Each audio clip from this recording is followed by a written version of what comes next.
The candlelight in the county assembly room was the kind that flattered everyone and revealed nothing. And Sir Aldous Fenn had chosen his moment with the precision of a man who had rehearsed it.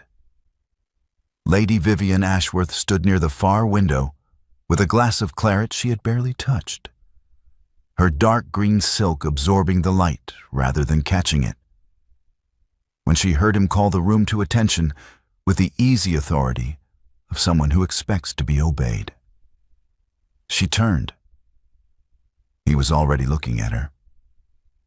He held up a letter, white paper, folded once, a broken seal visible at the edge. And his smile was the particular smile of a man delivering news he knows will wound someone in the room and has decided he does not mind. "Miss Rosalind Ashworth," he said, "has done me the very great honor of accepting my offer of marriage." The room responded with a warm, approving murmur that rooms always produce when a young woman's future is settled by someone else. Vivian set her glass down on the nearest surface. The sound was small and deliberate, a single, clean note in the middle of the applause, and it carried just far enough. She held Aldous' gaze across the candlelit room and did not look away. The smile on her face was slight, controlled, and entirely unreadable. She said nothing at all. Across the room, near the second set of windows, the Earl of Ashcroft had gone very still. The room did not notice the Earl's stillness immediately. It noticed Vivian first. The way she had set down the glass, the way she had held Aldous' gaze a beat past what was comfortable, the slight smile that did not reach her eyes and did not leave her face. Two women near the fireplace exchanged a glance. A gentleman who had been speaking to someone beside him trailed off mid-sentence. The assembly had the particular social intelligence of any gathering that has spent years reading the same faces. And it read now that Lady Vivian Ashworth knew something she was not saying. Aldous, to his credit, did not flinch. He received the congratulations directed at him and turned back to the room without looking at Vivian again. He had expected her to object and had been prepared for it. He had not expected her silence, and silence, he understood now, was considerably more dangerous. Vivian remained where she was for 11 minutes after the announcement. She knew it was 11 minutes because Gideon Carver, the Earl of Ashcroft, crossed the room at some point during the applause and positioned himself beside her without a word of greeting. A footman passed with a tray of glasses, and the Earl reached for one, and as he did, the back of his hand brushed hers. Briefly, without emphasis, the ordinary result of proximity and motion. Neither of them acknowledged it. He stood beside her and said nothing directly to her for the full 11 minutes, and then he left the room without speaking to her at all. She noticed both things. She filed them under unreadable and turned her attention back to Aldous, who was now describing the planned announcement in the county paper to a circle of admirers. The problem was not the announcement itself. The problem was the letter. She had not seen Rosalind's handwriting in the seal on that paper, but she had seen the way Aldous held it. The slight angle that kept the address hidden, the fold that showed only the broken wax. A man displaying a genuine acceptance did not hide the direction. He displayed it. He wanted the room to see the name. She left the assembly at 10:30 and rode home through the January cold with the carriage window cracked because the cold was useful. Her mind required a clear surface to work on. Rosalind was 23 and had been in Vivian's guardianship since the death of their mutual uncle 14 months ago. The guardianship was a matter of inheritance, not of affection, though the affection had grown alongside the responsibility.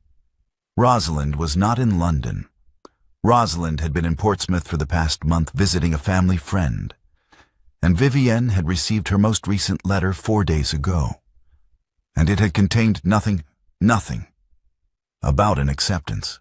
It had contained a description of the harbor at sunrise, and a question about whether the east parlor curtains had been replaced yet. Vivienne set her hands flat on her knees in the darkness of the carriage and thought carefully. She could not call Aldous a liar publicly. Not yet.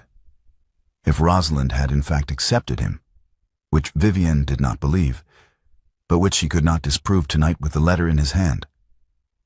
A public denial read as a guardian spite and damaged Rosalind rather than Aldous. If Rosalind had not accepted him and the letter was a forgery, then Vivienne needed the letter itself before she said a word. Because an accusation of forgery without evidence was a social catastrophe for the person who made it. She had 3 days, she estimated, before Aldous announced a wedding date. A man in his financial position, and she had heard enough from her solicitor to understand his financial position, would not let an advantageous engagement sit without securing it publicly. 3 days. The carriage turned through the Ashworth gates, and she looked out at the dark outline of the house against the January sky. The house she had managed alone since her father's death 2 years ago.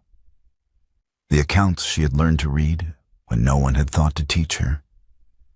The roof that had been re-slated last autumn because she had found the contractor and negotiated the price herself. The house was hers to keep. She intended to keep it.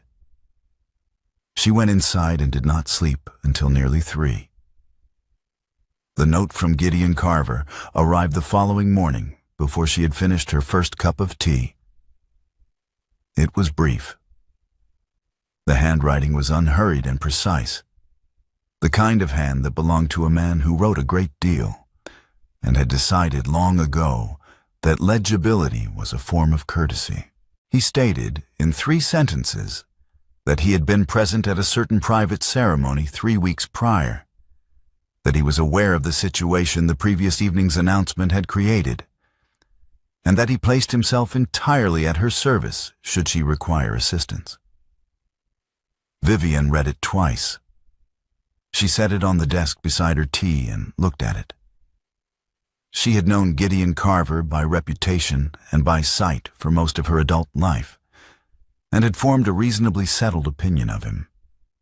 Intelligent, privately sardonic, more interested in his library than any ballroom, and fundamentally indifferent to the concerns of anyone outside his immediate circle. He attended county assemblies with the regularity of a man honoring a habit he had inherited rather than chosen. She had spoken to him directly on perhaps 4 occasions. He had been civil on all 4. He was not by any measure she had applied, a man who inserted himself into other people's difficulties without being asked. She turned the note over.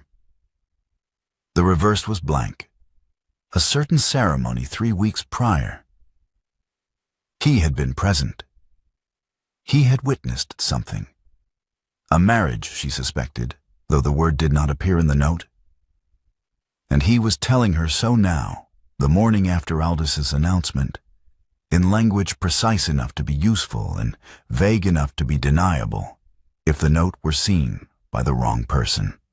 The question that settled in her mind and refused to leave was not whether his information was accurate. It was why he had offered it at all. She had catalogued him as indifferent. His note suggested otherwise. His 11 minutes beside her at the ball suggested otherwise. The brush of his hand against hers, which she had noted and deliberately set aside, suggested otherwise. She set the note in the center of her desk and did not yet send a reply. She needed to know more before she accepted an alliance she did not fully understand. Because the last time she had trusted that a man's attention meant something deliberate. She had been sitting at a dinner table when he announced his engagement to someone else. and the particular quality of that silence, 20 faces carefully not looking at her, was not something she intended to repeat in any form. She left the note on the desk and went to speak to her housekeeper about the east parlor curtains. Rosalind arrived at the Ashworth estate the following afternoon without warning, in a hired carriage with one bag and the expression of a woman who has spent 12 hours rehearsing a conversation and knows it will not go the way she rehearsed it. Vivienne met her in the entrance hall and did not speak first. She had learned in 14 months of guardianship that Rosalind's silences preceded her truths. "I am married," Rosalind said. She said it standing in the entrance hall with her coat still on and her gloves in her hands. 3 weeks ago, in Portsmouth. It was a private ceremony, and I know how this looks, and I need you to understand that I am not sorry, Vivienne.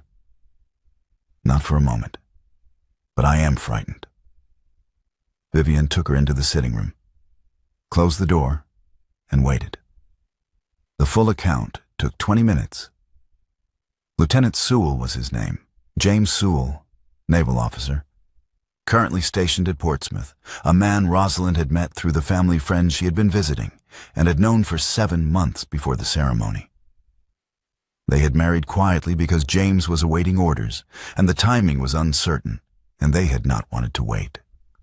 The Earl of Ashcroft had been present as a witness, a connection of the family friend, a man James had known for years, and had signed the register.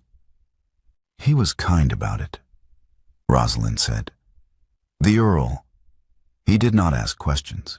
He simply signed and shook James's hand and told me I had chosen well. Vivienne absorbed this. Aldis's letter is a forgery, she said. It was not a question. I have never written to him, Rosalind said. I have never encouraged him. I was barely civil at the summer assembly, and he knew it.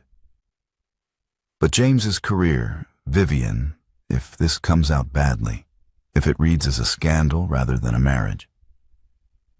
A naval officer cannot afford that kind of talk, not when he is waiting for a commission. The timing has to be right. How much time does James need? 2 weeks, Rosalind said. Perhaps 3. Long enough for him to speak to his commanding officer directly and ensure the announcement comes through the right channels. If it comes out tomorrow because Aldis forced it, it will look like we married in secret because we were ashamed of something, and we were not. We were simply in a hurry and happy about it. Vivienne stood at the sitting room window and looked out at the January garden, the bare rose canes, the frost on the gravel, the gray sky over the Hertfordshire fields. She turned the problem over the way she turned every problem, from every angle, looking for the load-bearing element. She had 2 obligations. Protect Rosalind's marriage. Protect the truth. The first required delay. The second required speed. A path that accomplished both without cost did not immediately present itself. That afternoon, she went to her desk and wrote her reply to Gideon Carver. She told him she accepted his assistance and asked him to call at the library the following morning at 10 o'clock. He arrived at 5 minutes to 10, which told her something. A man who is performing a favor arrives at 10 past. A man who has been waiting for the appointment arrives early and stops himself at the gate. The library at the Ashworth estate was the room her father had used for everything that mattered. And she had kept it that way. The long table in the center, the shelves floor to ceiling, the 2 chairs on either side of the fireplace that had heard more difficult conversations than any drawing room in the county. She had the relevant documents already arranged on the table. The account of the assembly ball she had written out from memory, her solicitor's correspondence regarding Rosalind's guardianship, and a brief summary of what Rosalind had told her. Gideon read through the documents without speaking. He turned the pages carefully, occasionally going back to reread a passage. She sat across from him and watched him work, and did not fill the silence with unnecessary words, which she suspected he appreciated. "The letter he displayed," he said finally. "Did you see the handwriting at any point?" "Only the seal and the fold, not enough to identify the hand." "I can describe Rosalind's handwriting," he said. "I have seen it. She wrote in the register herself, as a witness. Her hand is small and slopes to the right. The letter Aldous held was written on larger paper than she typically uses, and the fold was a commercial fold, not a personal one." He paused. "I noticed these things at the ball. I did not know at the time whether they would be useful." Vivienne looked at him across the table. "You noticed the fold?" "I notice things," he said, without particular emphasis. "It is occasionally useful." She believed him. The precision of the note he had sent, the specific detail about the register. This was a man who had been paying careful attention to the situation before she had thought to ask him to. They worked through the morning. He was methodical where she was quick. She read the social landscape faster than he did. And twice she redirected his thinking about which witnesses would hold and which would fold under Aldis's considerable social pressure. He listened when she corrected him without the particular stiffness that men sometimes produced when a woman knew more than they did about a room they both occupied. She noted this. The alliance that formed across that library table over the following days was built on documents and strategy. And it was also, she was aware, something else. He returned the following morning, and the morning after that. The sessions extended past the business at hand, past the point where the legal question had been thoroughly addressed, and into conversations that had no practical justification, conversations about the county and its inhabitants, about what her father had built here and what she intended to maintain, about a book she had been reading that he had also read and disagreed with on a specific point that turned out to be interesting to disagree about. Aldous, meanwhile, had not been idle. The rumor reached her first through Mrs. Hartley, who mentioned it with the apologetic air of a woman delivering news she wishes were not true.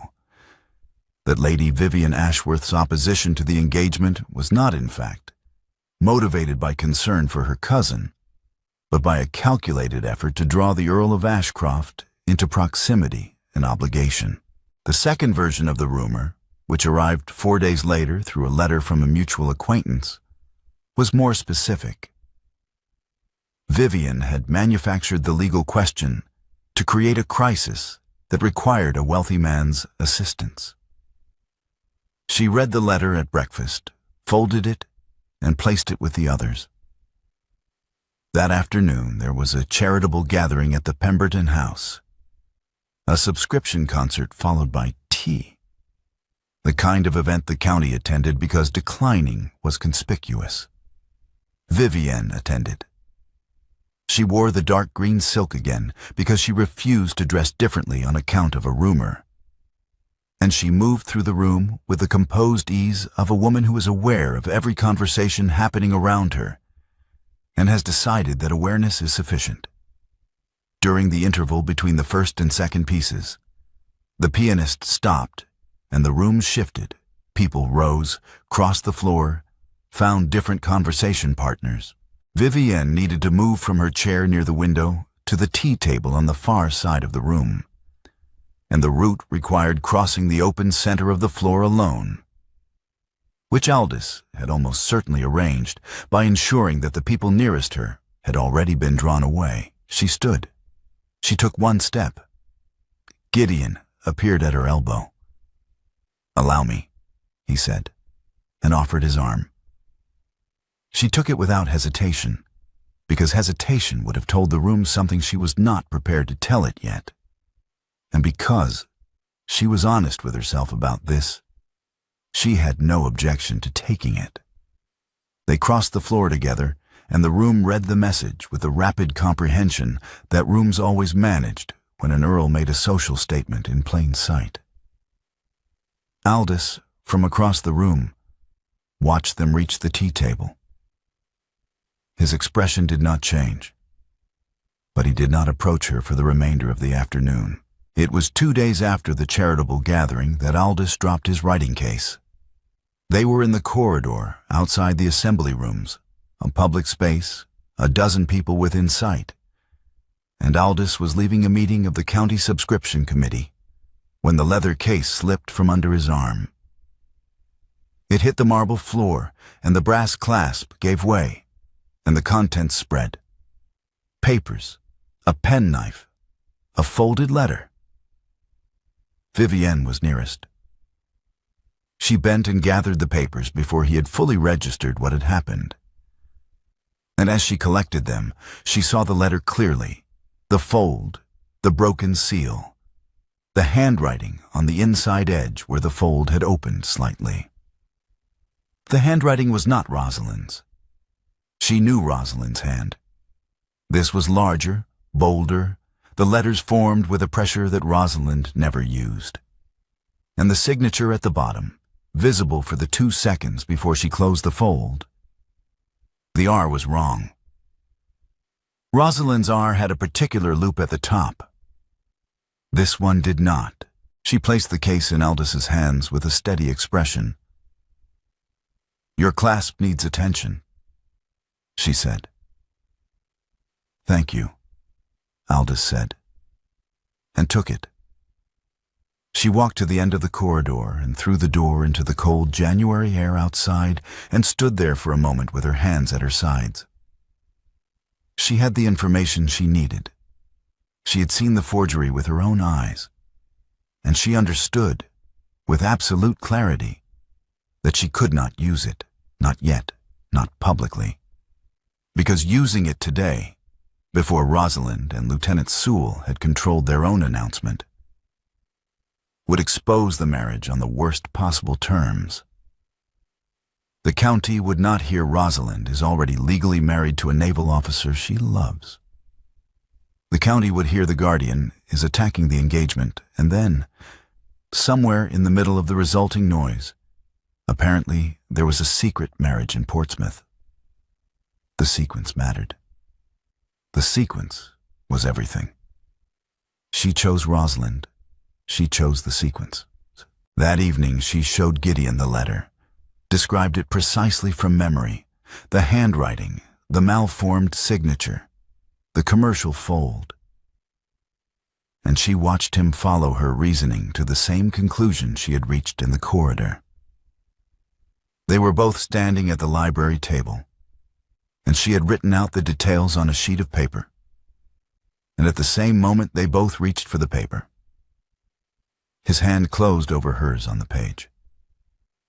It was not accidental. It was not claimed. He held for a moment and then released the paper, and she did not move her hand immediately. The fire was low.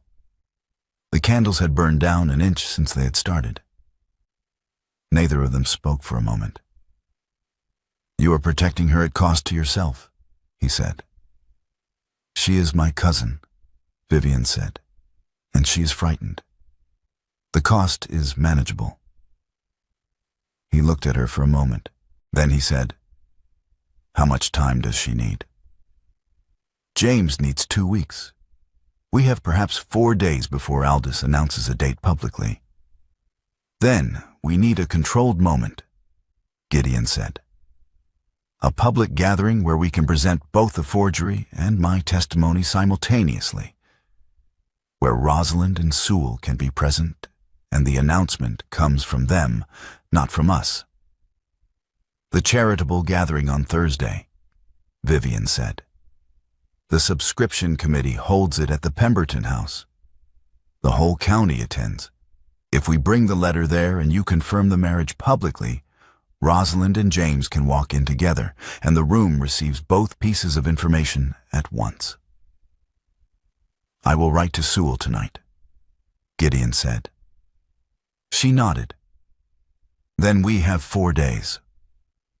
Lieutenant Sewell arrived the following morning. He did not come quietly. He came in a hired post chaise that he drove directly to the Ashworth estate gates and announced himself to the housekeeper by full name and rank. And by noon, 3 separate households in the county had registered the detail that a naval officer had called publicly at the Ashworth estate. By evening, the connection to Rosalind would be made.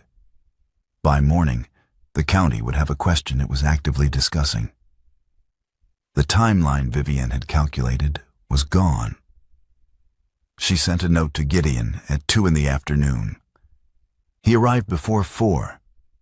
She was in the library when he came in, sitting at her desk with a blank sheet of paper in front of her and the pen in her hand and nothing written.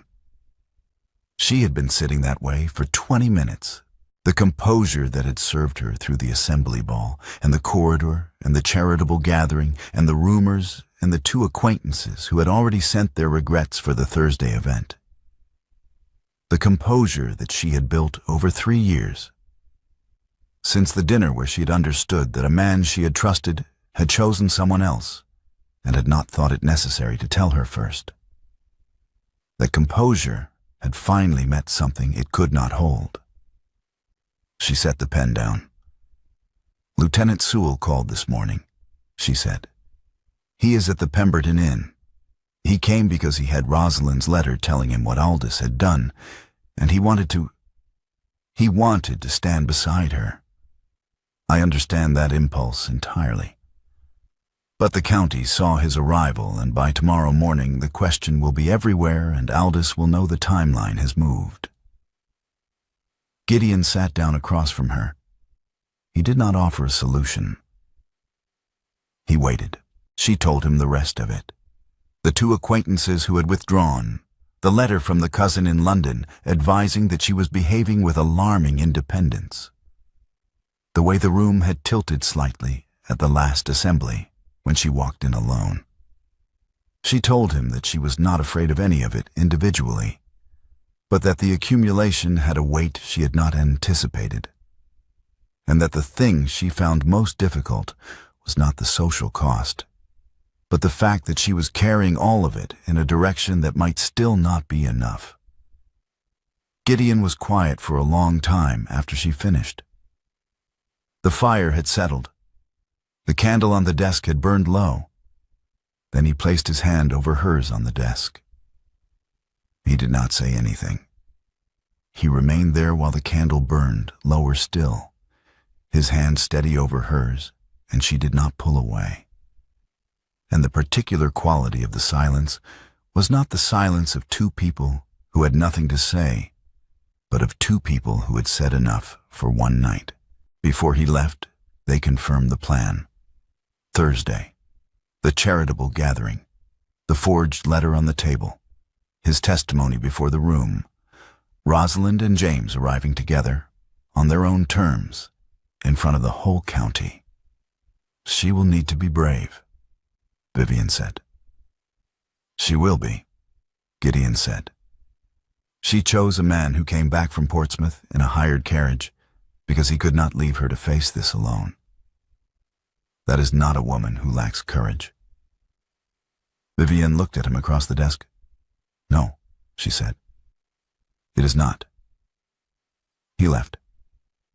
She sat for a while longer in the library, alone, with the low candle in the cold January dark outside the window. And then she went to bed and slept better than she had in a week. 2 more invitations were withdrawn before Thursday. One was from a woman Vivian had known for 15 years, which had a specific quality of sting that the other did not. A letter arrived from London. The cousin on her mother's side, a woman of firm opinions and a deep investment in the social order, advising Vivienne that she was creating difficulties where none need exist and conducting herself with an independence that could only reflect poorly on the family name.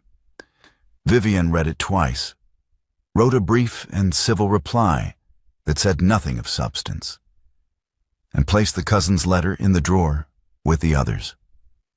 On Wednesday afternoon, Aldis's carriage appeared at the Ashworth gates. She was in the drawing room when the housekeeper brought the news, and she was still deciding how to receive him when she heard a second carriage on the drive. Gideon arrived 7 minutes before Aldous reached the door. He walked into the drawing room, removed his coat, sat in the chair nearest the fire, and opened the book on the side table as if he had been there all morning. Aldous was received by the housekeeper and informed that Lady Vivienne was not at leisure for callers that afternoon. She stood at the drawing-room window and watched his carriage turn in the drive and leave. Gideon did not look up from the book. When the carriage had cleared the gate, she turned. "You have been here for 7 minutes," she said. "8, he said, and set the book down. Neither of them named what he was doing in her drawing room with his coat on the chair. The quiet between them had a different quality now than it had had 2 weeks ago. Less careful, less measured, more willing to let things go unsaid, because the unsaid things were understood.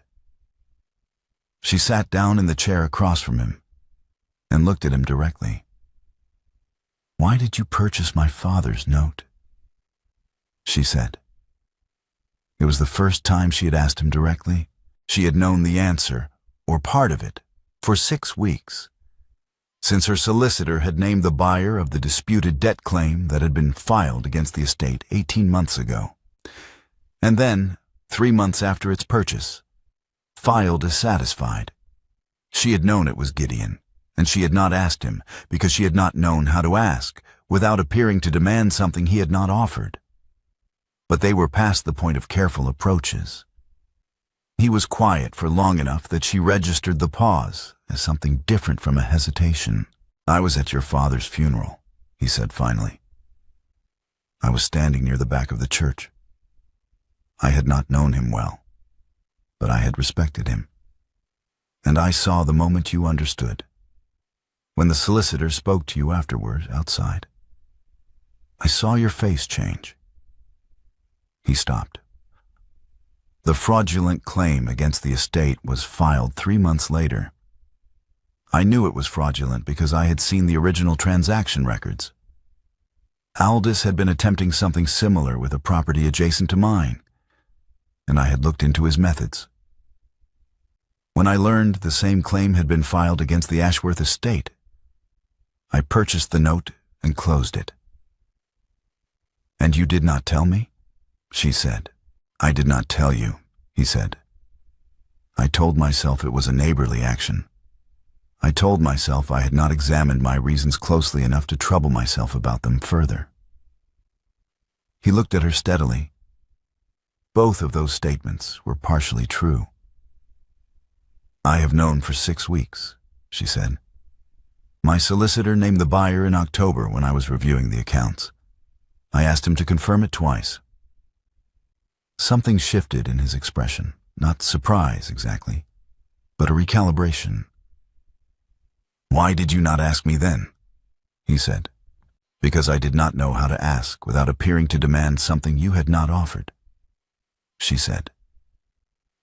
"And because I had decided, 3 years ago, that I would not place myself in a position to be chosen or not chosen by someone else. I have managed this estate alone for 2 years. I have managed every difficulty alone. It seemed safer to continue. 3 years ago," he said. "The dinner at the Hartley house." She looked at him. "You were there?" "I was there," he said. "I was standing near the window when the announcement was made. I watched your face for the 7 seconds before you controlled it." He paused. "I have thought about those 7 seconds more times than I can justify." The fire settled. Outside, the January wind moved through the bare trees, and the sound of it came faintly through the old window frames. They sat across from each other in the drawing room of the Ashworth estate, and both of them understood at the same moment, with the quiet, simultaneous recognition of 2 people arriving at the same conclusion from different directions, that what they had been calling an alliance for 3 weeks required a different name. Neither of them named it yet. Thursday was tomorrow, and Thursday needed their full attention. The charitable gathering at the Pemberton house on Thursday began at 3 in the afternoon with tea and the polite social noise of a county that had been given something to wonder about and had not yet been given the answer. Vivian arrived with Rosalind beside her and James Sewell on Rosalind's other side. She had insisted on this arrangement. If Rosalind was going to stand in front of the county, she would stand in front of them whole, not waiting in a carriage, not entering afterward, not receiving the news secondhand from a room she had not been present in.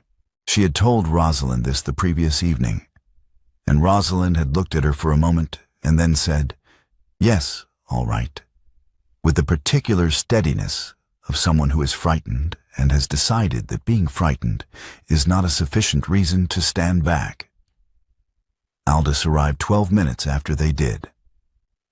He came in with the confidence of a man who had planned his entrance and was pleased with his timing, and he crossed the room toward the central table where the subscription committee had gathered. And he addressed the assembled guests with the ease of a man accustomed to commanding a room. "I am delighted to see so many of you here," he said. "As many of you know, I have happy news. Miss Rosalind Ashworth has consented to become my wife, and I look forward to welcoming her formally into my household before the month is out." He looked at Vivian. "I understand her guardian has raised certain questions regarding the arrangement, but I think we can all agree that a young woman's own wishes must take precedence over a relation's objections, however well-intentioned." He smiled. "The legal position is quite clear." The room was quiet in the way rooms became quiet when they sensed something was about to happen that they would want to have witnessed. Vivian reached into the document case she had brought and placed the letter on the table. She set it down flat, in the center, where the light from the windows fell directly on it. "This is the letter Sir Aldous displayed at the assembly ball as evidence of my cousin's acceptance," she said. She spoke clearly and without raising her voice, because a raised voice in this room would be a mistake. I would ask anyone present to compare the handwriting to any letter Rosalind Ashworth has written in the past year. The hand is not hers. The signature is not hers. The letter is a forgery, written in Sir Aldous' own hand, which I invite anyone who has received correspondence from him to verify for themselves. The room held its breath. Gideon spoke from his position near the far wall. He had been standing there when they arrived, and he spoke without moving, without raising his voice, with the particular authority of a man who does not need to perform. "I was present 3 weeks ago at the private ceremony in which Miss Rosalind Ashworth was legally married to Lieutenant James Sewell of His Majesty's Navy," he said.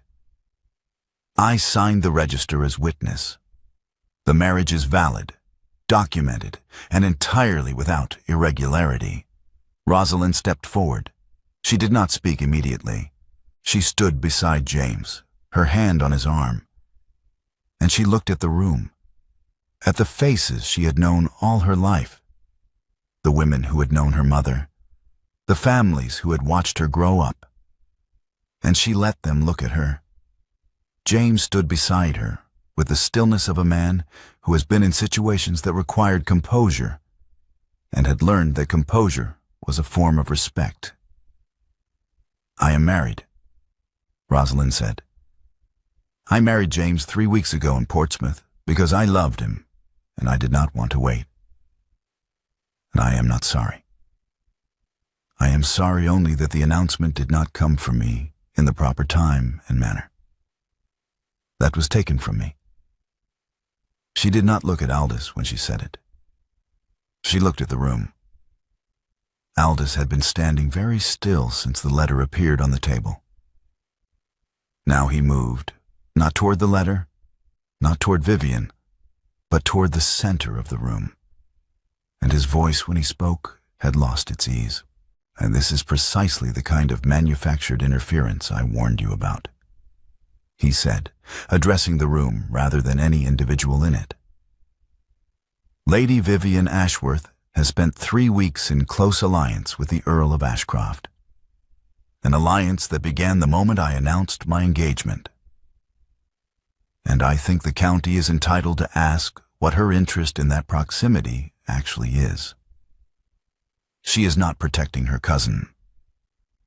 She is engineering a situation that keeps a wealthy earl in her drawing room and in her debt, and calling it guardianship." The room did not move. 23 people stood very still and waited. Gideon pushed off the wall.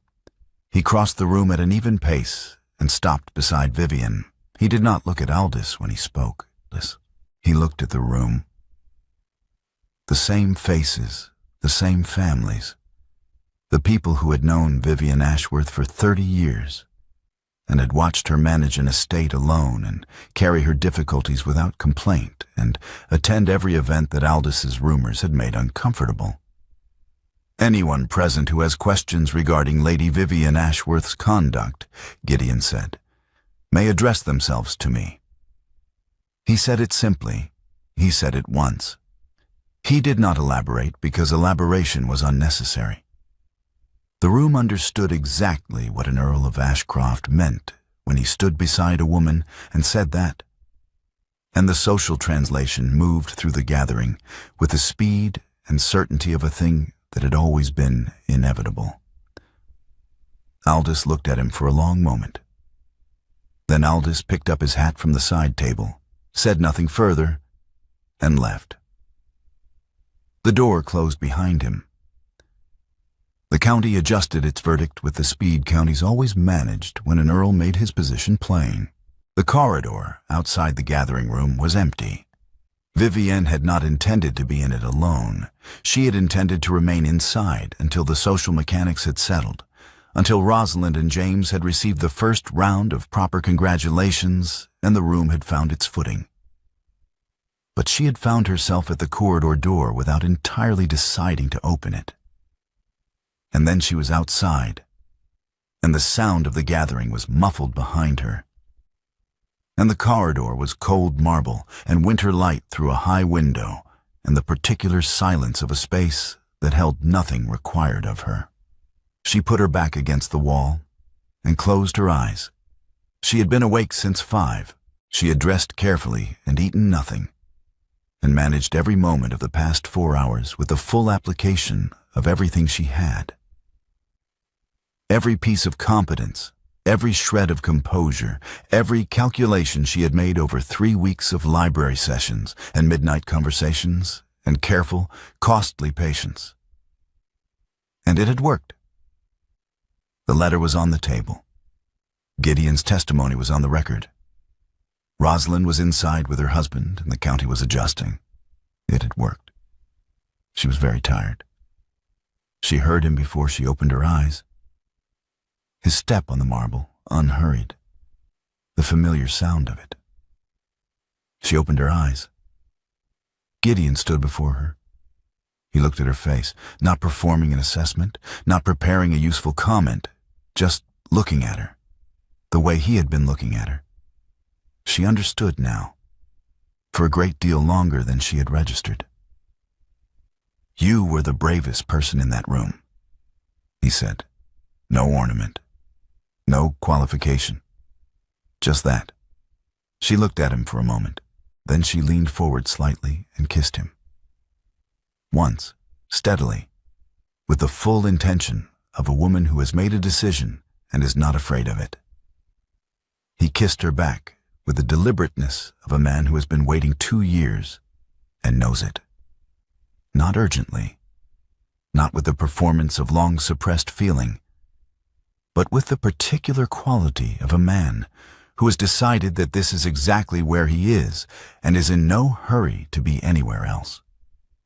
When she stepped back, they stood in the cold corridor in the winter light, and neither of them said anything for a moment, because nothing needed to be said yet. And they had both learned that the quiet between them was never empty. "Rosalind will want to find us," she said finally. "She will," he agreed. "We should go back in." They went back in. 2 weeks passed. Rosalind and James were received everywhere.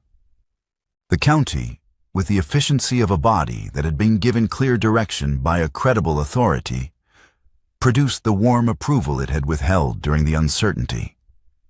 And Rosalind received it with the grace of someone who had stood in a room and said, "I am married, and I am not sorry," and had found that the truth, properly timed, was sufficient. Aldous Fenn was not received anywhere. This was not discussed openly. It was simply the case. On the 14th day after the gathering, Gideon called at the Ashworth estate. He arrived at 11 in the morning, formally, not with documents, not with a question about the legal situation, not in the capacity of an ally or a neighbor. The housekeeper showed him into the drawing room, and Vivienne came in from the garden with her coat still on, and a letter in her hand that she set on the side table without opening. He was standing by the window when she came in. He turned. "I am not here to discuss a legal matter," he said. "I want to be clear about that at the outset." "I had gathered," she said. "I have been in love with you," he said, "for a period of time that I managed, for a considerable stretch of it. To describe to myself as neighborly concern, I purchased the debt note because I could not leave you exposed to a fraudulent claim. And I told myself that was sufficient explanation for my interest and declined to look further." He paused. "I am looking further now. I would like to marry you, if you are willing. I am asking plainly because I think you prefer plain questions to ornamented ones, and because you have had enough of things being decided around you without your full participation." Vivienne stood in her coat with the winter light from the window falling across the room between them. She took a full minute. She turned and looked out at the Ashworth estate. The gardens she had kept, the accounts she had learned, the roof she had reslated, the house she had held together with her own 2 hands for 2 years, in the absence of anyone who had thought to help her until a man she had catalogued as indifferent had quietly paid a debt she had not known he knew about. She turned back to him. "Yes," she said. Spring came to Hertfordshire in the particular way it came to that part of the country. Gradually, without announcement. The frost retreating from the garden gravel and the rose canes beginning their slow consideration of the question. Rosalind and James were received at the Ashworth estate on a Saturday morning in March, and the county families who came to pay their calls found Rosalind at ease and James good-humored, and the whole occasion considerably more pleasant than any of them had anticipated, which was the best possible result. In the late afternoon, after the last carriage had gone, Vivienne sat at her writing desk in the library, with a letter half finished on the paper before her. The letter was to her solicitor, regarding a minor matter of estate management. And it was half finished because her attention had drifted to the window, and the early spring light on the gravel, and the bare branches beginning to show the first suggestion of green. Gideon's coat was on the chair beside her. He had left it the previous evening and had not yet come to collect it, which she suspected was intentional. 2 cups of tea sat on the tray, one of them his, cooling. Below the window, on the garden path, she heard his step on the gravel, the particular, familiar sound of it, unhurried, coming toward the house. She picked up her pen and continued the letter.